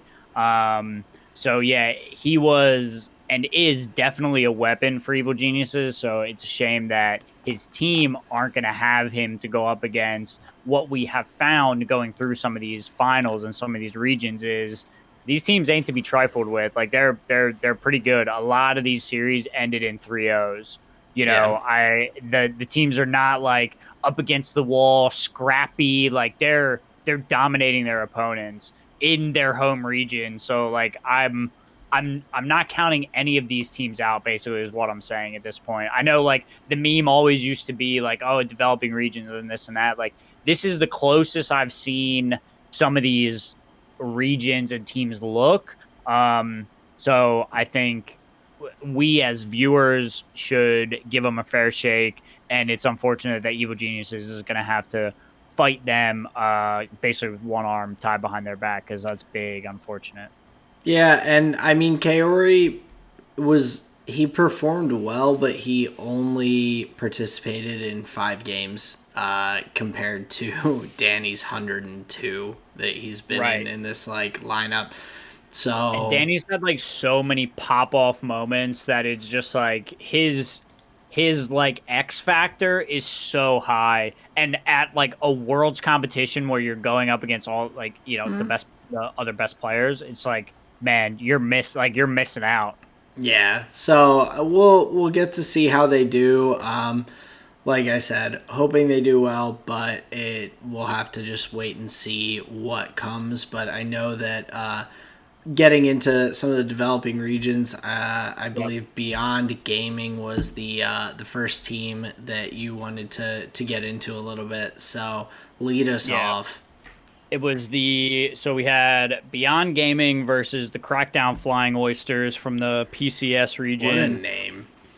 I don't know what the C stands for, but I know the F and O is Flying Oyster. I just made up the first word. But so series goes 3-0 into the Flying Oysters' favor. So they are seeded into groups, and then Beyond Gaming gets seeded down into playoffs. So just a couple of the notes from this series that I thought like were interesting and maybe indicative of what we'll see in like the early stages of the tournament. Their jungle player on CFO is Gemini. He got to play Wukong all 3 games of the series, which I think from Beyond Gaming's perspective is a mistake. I think you can test a pick if it's working. Um, and he had the kinds of plays that were like really heads up and like broke all of the ankles of the enemy team. Like he was getting some really like high level flanks off where they were able to like fuck with vision, create a pocket, and he's just like behind the team. So whatever CFO was doing, they were definitely playing well around Gemini and like playing with him, seeing their Baron positioning when he's moving, the timing is like it's pretty good. So obviously they're like in communication and whatever. The Draven, I think, is going to be a problem for some teams. It's likely just going to be a ban it or like find a way to deal with it because there were a couple moments through a bunch of these series where Draven like ended up being kind of impactful. But what we're seeing here from that is engaged supports being um, a little more prioritized from the PCS region, where I didn't see any of the Yumi Prio, no Lulu Prio. Like we didn't care about the Renata or any of this stuff. So it was a very different looking bottom lane. Another thing I think that is going to be a massive problem for Flying Oyster, and this was like one of the keys against victory. Their vision game is pretty weak. There was a lot of side lane catches that Beyond Gaming was able to get them. Like when Beyond Gaming was taking advantages, it was just catching Flying Oyster out on a side lane somewhere. So I think if they're gonna like really take some boards, they're gonna have to shore up their vision and shore up their like top lane like mid-game side laning communication because they were just getting caught way too easily. But even with all this being said, like it was a 3-0 for Flying Oyster. So yeah, decent showing from that series, but I think some takeaways there. Yeah, and so also just from the Beyond Gaming side, there have been some changes in their lineup slightly. Primarily their mid lane and bot lane since they were in Worlds last year. So Doggo, who was one of the studs of the team in the Worlds for 2021, went and joined Billy Gaming. Yeah. Excuse me, Billy Gaming in the LPL. So they have a basically entirely new bot lane, or I guess Kino is still their support, but a new bot laner with Waco in instead of Doggo. So no one really on their team has much international performance under them. So Liang, their top laner, and Husha, their jungler, and I guess Kino, their support. So they have a little bit of a group that was at Worlds 2021, but Yeah. outside of that, it's still a lot of, and even with those guys, a lot of young talent that is coming up for the team. So it'll be interesting to see because they also were they did finish 6th place in the PCS summer split. They were 11-7 for the record overall, but were able to kind of make a little bit of a run through the bracket to that finals against Flying Oyster. So it's going to be interesting. I think they're of course, a little weaker than they were last year because Doggo was such a huge presence on that team. So it'll be interesting to see kind of how they play and what kind of direction that they take the play style leading into the play-in stage and everything. Yeah. With But CFO and Beyond Gaming, that's two teams from the PCS region in the tournament. And then moving down to Brazil, we had Pain Gaming versus Loud. My affinity for Loud, obviously coming off the Valorant Champions tournament, just like as an organization in my mind, I think now there's like going to be a lot more name recognition from my side. Whether that's right or wrong, I don't know. But well, just we coming did. into the org as a fan, I guess. Well, and we did also talk about Tinones being the mid laner for Loud when we were first looking at teams making it. He was a just phenomenal performer for some of the other Brazilian teams in previous years, looking to go to Worlds and everything. Also, and take it with a grain of salt. C9 players, including Fudge, were tweeting about Loud being. Fudge tweeted, "Loud is the best team we've scrimmed so far at Worlds." Take it with a grain of salt. I don't think he was tweeting it out to mock them, so I genuinely feel like they probably have some good performances that they are going to pull out, and I'm excited to see that skill that they're seeing from the LCS side and from Fudge and their scrims kind of hopefully come to fruition. He even replied to Robo, the top laner, saying good 1v1 practice. So I think, and it looks like a genuine interaction. So like I try to always look at these things and be like, these are video game players. Like they're gonna meme and joke around and everything. But I do feel like that's definitely a solid commendation of Loud and their potential for this tournament. So I'm excited to see what they look like coming out of that Brazilian region. One of the things that stood out to me in their series was their bottom lane. So they have Seos and I believe it's like Branche. I don't know how you would pronounce it. Maybe just Brantz. But Seos I think it and would be Branche. But either way, yeah, sure. So Seos on the Amumu was insane. This guy was such a brain. Like his patience with his abilities was like huge. I was like, there were multiple fights where I was literally like watching it play out. I was like, wait, how did Loud win that team fight? And if you just track the Amumu, he's like, wait, he hasn't even like, oh, there it is. And he would like, he's waiting the whole fight for just like one really good opportunity, or he'll use one bandage and hold the whole cooldown until he has like another good opportunity.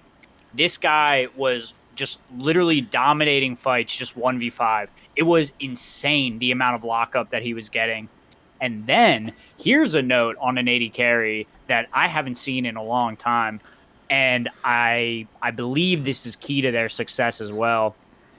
So Branche, the 80 carry, his vision score was insanely high. So compared to even like the full other team of Pain. So it wasn't just that he was buying more wards than his counterpart. He was buying more wards than the other mid laner. He was buying more wards than the other jungler in some scenarios, than the other top laner.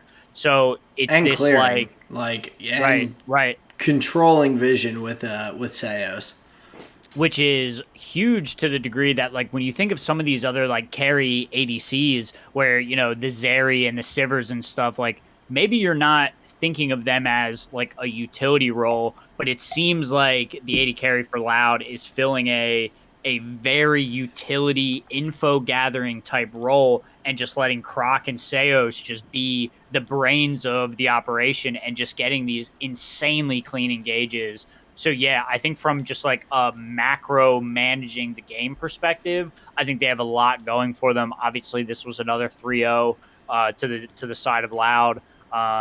Just another dominant performance. But yeah, there was I mean, truly, I believe Cloud9 when they say that. Like when I was watching them, I was like, dude, they are dominating. And like not even in that like, oh, this is cute. It's like, no, like this is scary. Like his truly the Amumu play was like next level. I'm excited to see, and like another team, and so kind of similarly to how Cloud9 kind of made their run through playoffs. Loud finished fourth in the split, but then went on to go on and win in the playoffs, get that 3-0. Wow. There you go. So they were 12-6 in the regular split. So really nothing to necessarily expect that performance, but phenomenal finals against Pain Gaming, and then hopefully that momentum will carry into the play-in stage.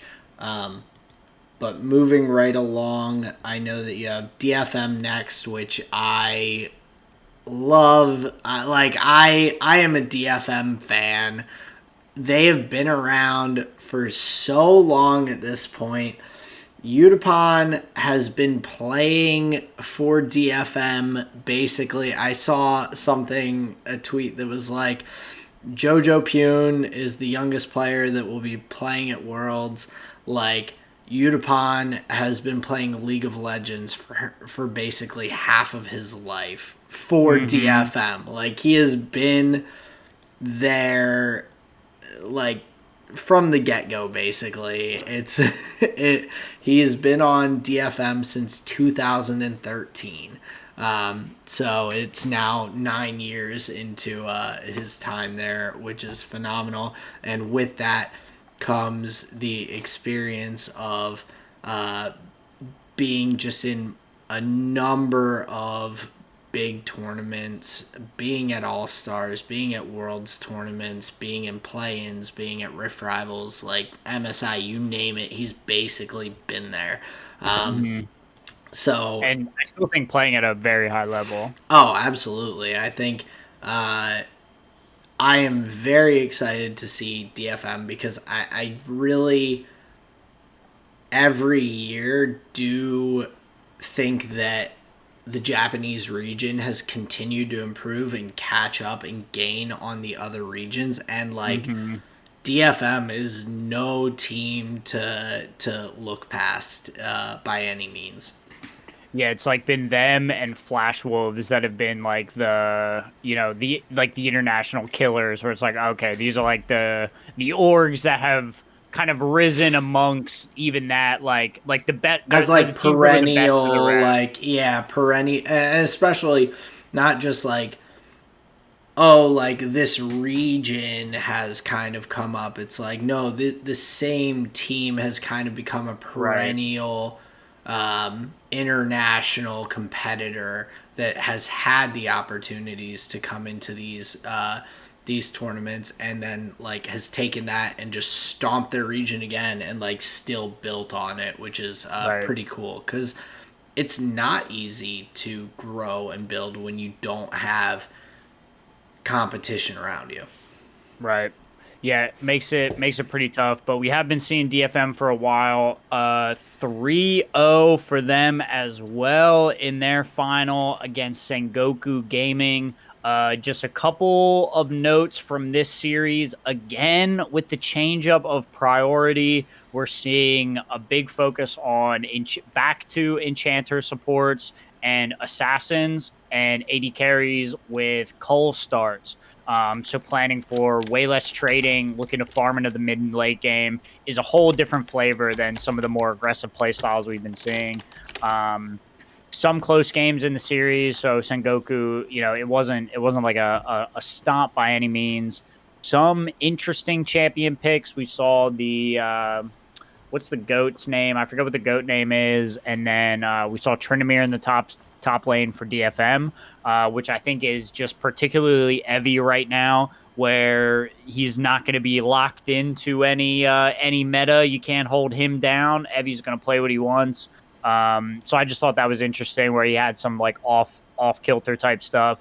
And then the big note that I have here, in game 3, Sengoku Gaming actually had a pretty good lead. They had an Ornn just fed to the gills, and 3 Drakes against them. They were able to make some pretty decisive fight calls, and also kind of like push the buck down the lane a little bit. And they were actually able to win from a goal deficit in game 3, not giving Sengoku Gaming one map in the series, and closing out clean. So again, I think DFM, a team to be feared here in the play-in stage. Obviously, they have a lot of experience under their belt, and they're coming off of a pretty dominant performance with a top laner that cannot be pinned. That's tough stuff right now. Tough stuff. Yeah, and I do definitely feel like the top lane is one of those positions that are just so highly valued in the world, like just tournament and environment. The solo lanes, you have to stand up against some really, really tough competition, and like you don't have the same kind of supporter help as you do in the bot lane and support role with the 2v2, or even the mid lane jungle kind of duo that you typically see from team to team. Like top lane is a huge role to have someone who is performing well. So definitely looking forward to seeing how DFM does coming up into the play-in tournament. I know you also had the Istanbul Wildcats, and talking about them and Fenerbahce and their finals that they had in the TCL. And this is the final from Turkey, between the, like he said, the Istanbul Wildcats and the Fenerbahce squad. It was a 3-2 in the favor of Istanbul Wildcats. Again, we're seeing these persistent bands of Yone, Akali, Silas, Ari, all of these like really tough to pin down, really high damage, kind of assassin type champions are being banned out in the series. And here's something that I thought was like really fascinating in this series. And whatever, it's just League of Legends, but the Wukong players, it's becoming something different, where I think originally we saw Wukongs looking to like land on a carry and just stick to them, try and one-shot them, where you were seeing builds as such. The Wukong players now, it seems like they're playing for disruption, as opposed to like the instagib of a carry, where half of a fight goes on over here or breaks out, and you'll see the Wukong like dive stage left to just like eat up time and attention from some of these other players. And it is truly just moves like this that are winning team fights. Just the full dive into the enemy team, saying, no, you got to deal with me now with the Cyclone glowing on. And it's such a different play style than I'm used to from like a player that has played alongside Wukong like a good bit. It's very different, and I think has taken a turn from even what it was being played professionally. So it's more of this like counter engage utility pick that has like great trading potential in the jungle, and that is a much more evolved pick for these teams than just something that like, oh, it trades well and I can hop over walls. Yeah, and I think part of that is when Wukong came into the meta, partially it was just due to the damage output of Wukong. And so numbers have been shifted and toned back a little bit, that I think the early game potential of a Wukong to get ahead and snowball super hard has been brought in line a bit better. But there's still so much value in the zoning that you get from that ultimate, because you do have the potential for isolating portions of the team with the CC of the knockup and then doing it again. Like, that is so valuable in team fights, where if a team is not getting down their DPS consistently, like, they will lose team fights against a competitive team.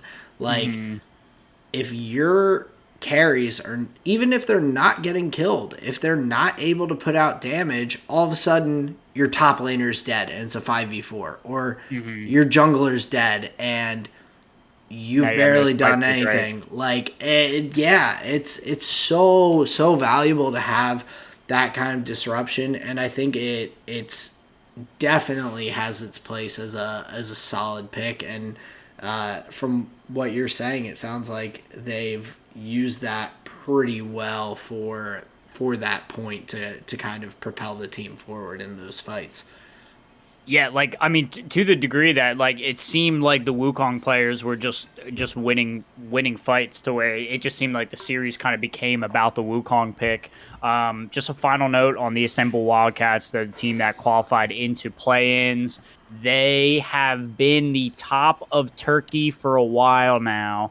Unfortunately, Fenerbahce gave them a run for their money, and I think they are, in my opinion, the worst looking number 1 seed coming out of any of these regions. Like, we've got a bunch of 3-0s, a bunch of really like stamp of approval type games, and Fenerbahce took them to it. I think they were like making mistakes that were giving FB boards, which is unfortunate. Yeah, as opposed to some of these other teams that are maybe have similar competition but just close things out cleanly. Right. And looked just clean with their victories. So that'll be interesting, because they do have a very seasoned lineup between Holy Phoenix, Saren, Ferret, Starscreen, and Farfetch. Like, those guys have all been around for multiple years with the team and have performed in international competition.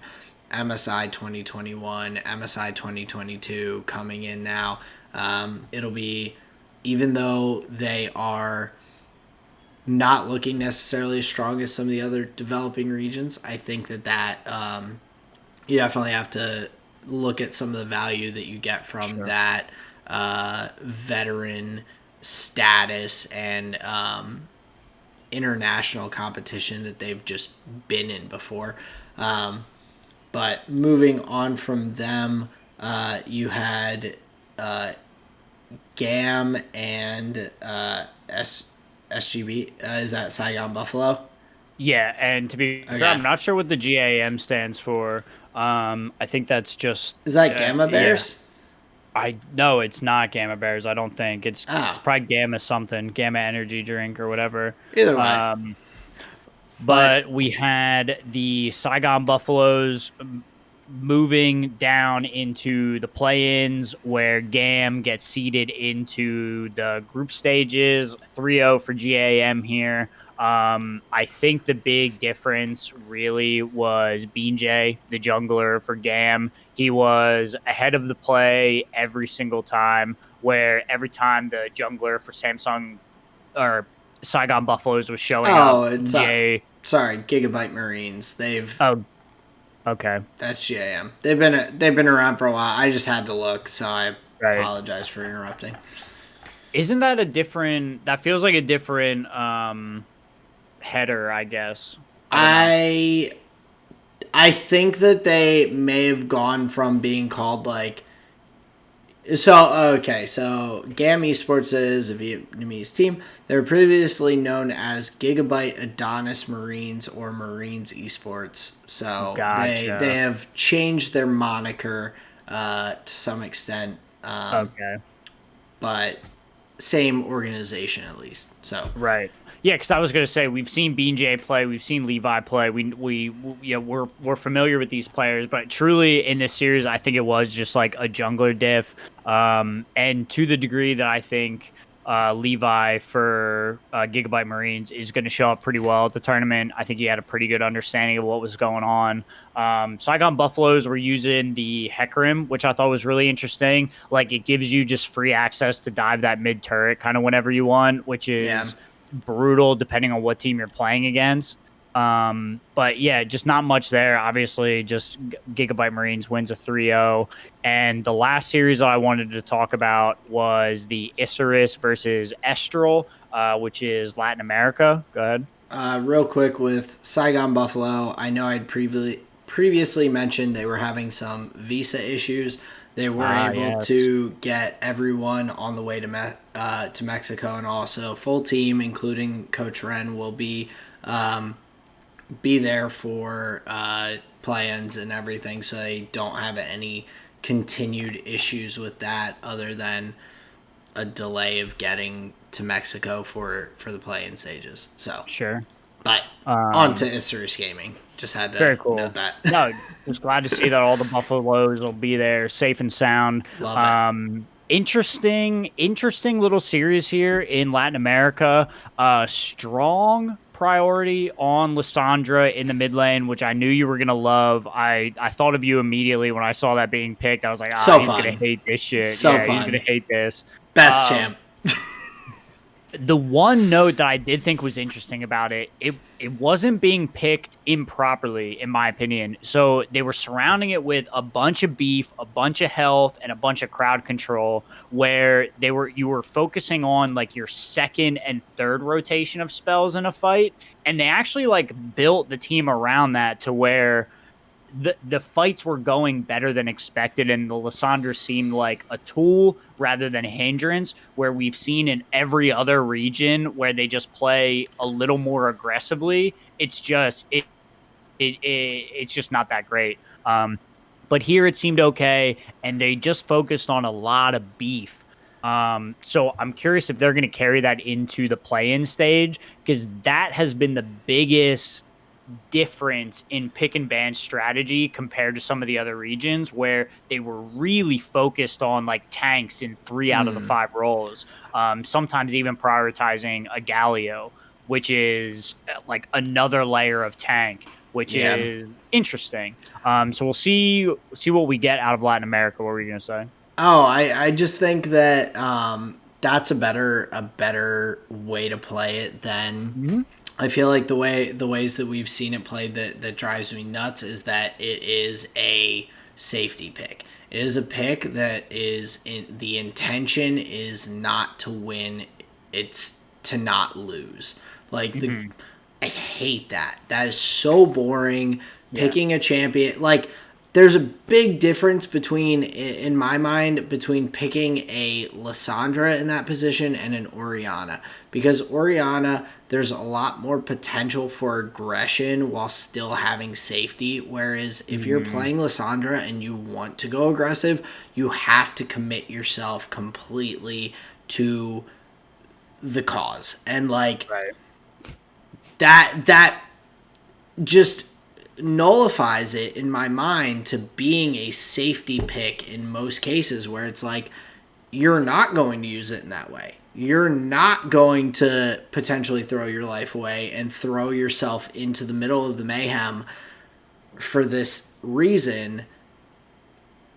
Just don't pick it, and pick Orianna, pick Galio, pick something else that is going to give similar CC, similar damage, but like not fuck yourself. Like that is why I don't like Lissandra. If you're building glass cannon Lissandra, different. Or if you're like building it around like, hey, we're gonna get just real fucking tanky, and that's gonna be our damage, but it's gonna be consistent damage as opposed to a one-shot burst.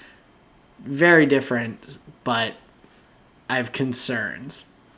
I'm not sold. Yeah, for sure. Like if that's what they're relying on the mid lane, that's going to be really tough. I just thought it was interesting, but yeah, that is a smash and grab version of all of the finals that you didn't watch.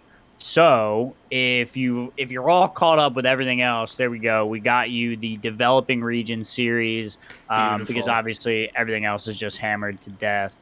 But I think that was actually a pretty interesting conversation. I'm happy to have seen a lot of those players play. They were actually some pretty fun series to get ready for play-ins. I think it's going to be a really fun tournament, honestly. Yeah, and I'm looking forward to recapping it next week. We'll have plenty to go through and talk about. So I'm sure there'll be primary storylines, but hopefully we'll get to touch on some of these developing regions and how they shake out. Um, but It's just like all the top teams get out. Like none of this research matters at all. That'd be pretty funny. I hope that's not the case. Like, Me too. and I think that that just adds an extra layer to everything. It's just the layers. I want layers, Justin. It's getting colder. I need layers. There you go. There you um, go. but getting on to kind of the conclusion of our episode, getting to the flavor of the week as we wrap up the League of Legends talk. Um, do you want to get into yours? Do you want me to get into mine? How do you want to do it? I can just run through it real quick. Go for it. Going off my Rose Thorn and Seed, being that we have a cleaned up living room, we have organized in some various different ways. We move the record player out into the living room. We moved the filing cabinet over here, and the racing wheel that used to be out in the living room for the PlayStation 3 is now right back over here, so I could use it on my PC. Nice. What that means is the record player, like I said, is out in the living room. So I've listened to more vinyl in the last couple of days than I pretty much ever have my whole time owning this thing. I've listened to 5 albums, and in my little crate of vinyl that I have, I just moved them to the back. My goal is I'm just going to listen to all the albums that I have at least one time through, move them to the back, and then I can, pick and choose. But I still have some that are like in the plastic wrap and such. So it's like, I'm going to listen to all of these, but it is that feeling of I'm giving these things love again, where I just let them fall to the wayside for so long. And it's nice to get a clean up in a way that I can now use something that I wasn't able to, get 100% out of. So that was fun. And Nice. Bruce Springsteen's Born to Run is amazing. My food here for the week, I'm debating some caloric change. I think I'm eating too much bread, and I'm also thinking of upping my calorie count a little bit. I want to add like 150 or so, but I also don't want to get it from these carbs. So I'm gonna have to like that you were like that. I forgot that you like track that super specifically. So That's I think I'm just gonna have to adjust my macros around a little bit. Probably prioritize more to the protein side that I'll likely just try and get like with some nuts. the And only thing then I'd be cautious with that is like when I've switched my diet. Like I've gone through a lot of stages of my diet, and I went through one where it was heavily protein, and like my hunger did not go away. It was a struggle to like stay within caloric like levels because my hunger was just not satiated with like protein and things like that. So were you getting it from, was that meat primarily? primarily, so like nuts, I think Gotcha. might be a good way, like you were Because saying, those with fill like me up like big time. I yeah. love just a handful of nuts. Like I'm set for a while. Yeah, that might be better, but what I Okay. struggled when I was doing primarily meat as my like main Okay. like protein and caloric intake and everything, and it was not. I just constantly felt like I was starving. Gotcha. Okay. Well, I will definitely keep that in mind. That's a really great note. But yeah, that's just kind of my food. Nothing specific. Just thinking about diet changes and maybe adding some calories here. Nice. And then my visual medium for the week. Me and Sarah watched The Haunting and then The Haunting in Connecticut. Okay. Um, and they're Spooky like, season. yeah, it's like just spooky stuff, and some of it, like, I'm just such a douche. I can't even start to enjoy it.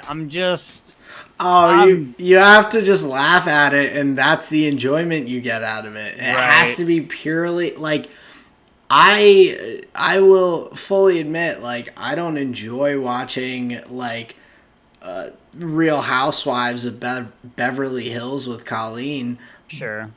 for the intention that people should want to watch it for. I love to just rip on the people like, so Right. I find my own enjoyment in those things. It's about finding the value where you can. And that's a great point, and I do tend to do that sometimes. I think I do that more often than to just like sit quietly and just shut my mouth, because at a certain point, like, she's trying to enjoy a movie too. But yeah, these are a little on the ridiculous side, but there's some creepy creep there. I think The Haunting in Connecticut was a little bit better. If I had to say I enjoyed one more than the other, The Haunting in Connecticut was at least interesting. All But those yeah, sweater vests are pretty scary, I will admit. dude, and all the creaky doors, man, it's freaky. But yeah, that's my flavor of the week. Short and sweet, pretty simple here for this week. What are you munching on? What are you listening to? What are you watching, Aaron? So for my music this week, so the wedding we went to, the bride is half Indian. So it was really cool getting to meet like some of her family who is Indian but from the UK and all, and the music at the wedding, the DJs, iffy announcing everyone coming out, but then once the music was going, they played some of the Indian music and everything. I was really enjoying it. I thought it was a really cool touch to the ceremony and the wedding and all, to like pay homage to that side of her heritage, and everyone was just like busting a move, having a good time on the dance floor. So that just Indian music and that being a part of the wedding was my music for this week. Hell yeah. For my food, even though we did have the nice fancy dinner out, the rehearsal dinner at the wedding was phenomenal. Just, it was a little Italian restaurant in like northeastern PA, and I had phenomenal pasta, great chicken parm, like everything was just delicious through and through. So enjoyed that. And for my visual medium, I've mentioned it before, but I have really been digging in and enjoying this new Game of Thrones show that they've come out with The House about Target. the House of the Dragon. Yes, the House Targaryen. I've just like fully dove back into my enjoyment of that world and everything, and I'm looking forward. Just each time I watch an episode, I'm like, when's the new one come out? And looking forward to it. So that is it's nice. Like, there's not too many shows nowadays where I can't just binge watch all of it, and so Right. I'm just like, it's kind of fun having that itch for like next week's episode again. But that is my flavor of the week, which wraps us up for this episode. So Before you just close up, I have a couple of comments. It's funny that they've brought you all the way back around to cable television, where you're just like waiting for the day of the week for it to come on. That's funny. And Oh, then yeah. B, I had a really hard time not making a joke when you said a small Italian restaurant. I was about to just sing, I guess, is it Billy Billy Joel or Joel, Elton yes, John? it is. Yeah, Billy It's Joel. I Billy was Joel. going to say a bottle of white or a bottle of red, Aaron. Billy Joel is probably my favorite. Like, he and Kendrick compete for my favorite artist, which is a very weird competition. Yeah, that's funny. For my favorite artist of all time. But that would have been, I should have given a breath for you to slide that in there. I would have. I'm I would have always loved it. looking for a little reference there, but yeah, take us out of here, man. Well, that does bring us, of course, to the end of the episode. So thank you, everyone, for listening. We always appreciate it so much. We're on Google Podcasts, Spotify. Check us out on YouTube. Hit us up on Twitter at tall and short of one, the number one. We appreciate y'all week after week and really are happy to be back into the swing of things now with Justin's new laptop and just everything back to normal with F1 and League of Legends. So We are in a no liquid zone here. We upload new episodes every Thursday. We've got a couple of race companions coming up here for a couple of the last races here of the season, so stay tuned for that. Like Aaron said, we just appreciate you so much. Thank you so much for listening. Thank you for spending your time. And yeah, this has been another episode of the Tall and Short of It podcast, everyone. Peace out. deuces.